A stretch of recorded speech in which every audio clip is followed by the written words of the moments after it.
আসসালামু আলাইকুম প্রিয় শিক্ষার্থী, আজকের এই ক্লাসে আমি তোমাদের সাথে ষষ্ঠ শ্রেণীর ইংরাজি প্রথম পত্রের লেসন 9 এর অ্যাক্টিভিটি ডি শেয়ার করব। পূর্বে আমি তোমাদের সাথে উপরে সমস্ত ক্লাসগুলো আলোচনা করেছি।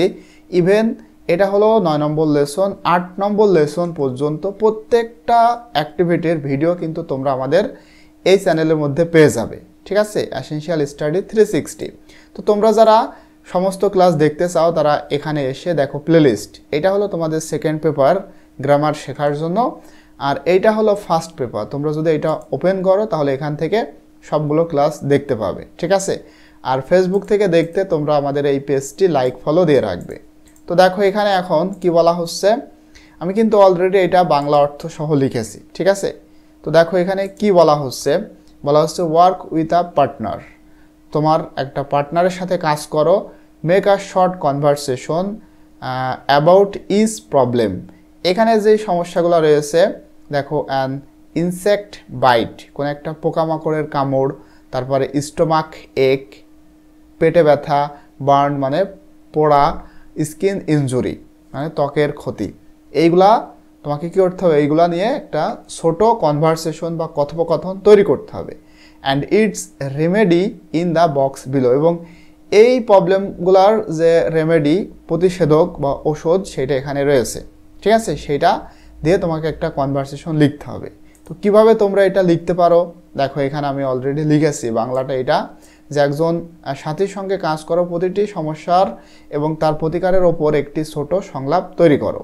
দেখো 1 নম্বরে যেটা প্রবলেমটা রয়েছে সেটা হচ্ছে অ্যান ইনসেক্ট বাইট, মানে একটা পোকা মাকড়ের কামড়। তো এইটা এ দিয়ে কোনো একটা ব্যক্তি মনে করো, সে বলতেছে have you ever had an insect bite, মানে তোমার কি কখনো পোকামাকড় কামড়িয়েছে? বাইট মানে কামড়ানো। তখন বি একজন ব্যক্তি মনে করো, সে বলতেছে ও ইয়েস, ও হ্যাঁ, I had one just last night actually, মানে প্রকৃতপক্ষে বা অ্যাকচুয়ালি। সে প্রথমে বলতেছে ও হ্যাঁ, আমার অ্যাকচুয়ালি গত রাতে, লাস্ট নাইট মানে গত রাতে একবার এটা করেছিল, মানে কামড়িয়েছিল। তখন আবারও এ বলতেছে যে হোয়াট ডু ইউ ডু, তখন আচ্ছা হোয়াট ডিড, তখন তুমি কি করেছিল, পাস্ট টেন্স এটা, হোয়াট ডিড ইউ ডু, তখন তুমি কি করেছিলে। তখন বি আবার বলতেছে যে I put some antiseptic on it, আমি সেখানে কিছু অ্যান্টিসেপটিক লাগিয়েছিলাম। ঠিক আছে, এটার রেমেডি কিন্তু এখানে রয়েছে, এটা দিয়ে আমরা এটা করছি। প্রবলেম 2 সেটা হলো স্টোমাক এক, মানে পেট ব্যথা বা পেটে ব্যথা। তো এ একজন ক্যারেক্টার বা চরিত্র, সে বলতেছে have you ever had a stomach ache, তোমার কি কখনো পেট ব্যথা হয়েছে? এটা কিন্তু কমন, আমাদের প্রায়ই প্রত্যেক সময় হয়ে থাকে। তো এটা এজন্য আমরা লিখবো ইয়েস মানে হ্যাঁ। I had one after eating too much spicy food, মানে মশলা জাতীয় খাবার, যেই খাবারে টু মাছ অধিক পরিমাণে মশলা ছিল, এমন খাবার খাওয়ার আফটার পরে আই হ্যাড ওয়ান, আমার এটা হয়েছিল বা হয়েছে। তখন আবার এ বলতেছে যে what did you do then, তখন তুমি কি করেছিলে?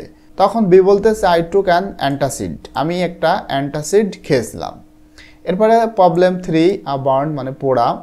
তো দেখো এ বলতেছে have you ever had a burn, তোমার কখনো কি কিছু পুড়েছে, মানে তোমার কি কখনো পুড়েছে এমন কিছু হয়েছে?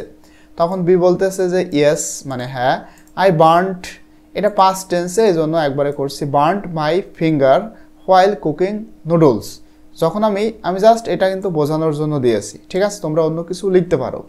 যখন আমি নুডলস রান্না করতেছিলাম আমার আঙ্গুল পুড়েছিল। তখন এ বলতেছে what did you do after that, তারপর তুমি কি করেছিলে? তখন বি বলতেছে I put Burnol ointment on it, আমি সেখানে বার্নল অয়েন্টমেন্ট লাগিয়েছিলাম। ঠিক আছে, তো এরপরে দেখো প্রবলেম 4 নাম্বার 4-এ যে প্রবলেমটা রয়েছে সেটা হচ্ছে স্কিন ইনজুরি, মানে চামড়ার ইনজুরি, অর্থাৎ চামড়া কাটা অথবা ছেঁড়া বা ফাটা এমন। তো দেখো এখানে বলা হচ্ছে have you ever had a skin injury, তোমার কি কখনো চামড়া কাটা বা ছেঁড়া এমনটা হয়েছে? তখন বি বলতেছে ইয়েস হ্যাঁ, I fell down while playing football, আমি পড়ে গিয়েছিলাম, হ্যাঁ, যখন আমি ফুটবল খেলছিলাম। তখন এ বলতেছে what did you do then, তখন তুমি কি করেছিলে? বি বলতেছে I cleaned the cut and put antiseptic on it, তখন আমি ক্লিন করেছিলাম, পরিষ্কার করেছিলাম ওই কাটা জায়গা এবং অ্যান্টিসেপটিক সেখানে দিয়েছিলাম। ঠিক আছে, এই কাজগুলো আমি করেছিলাম।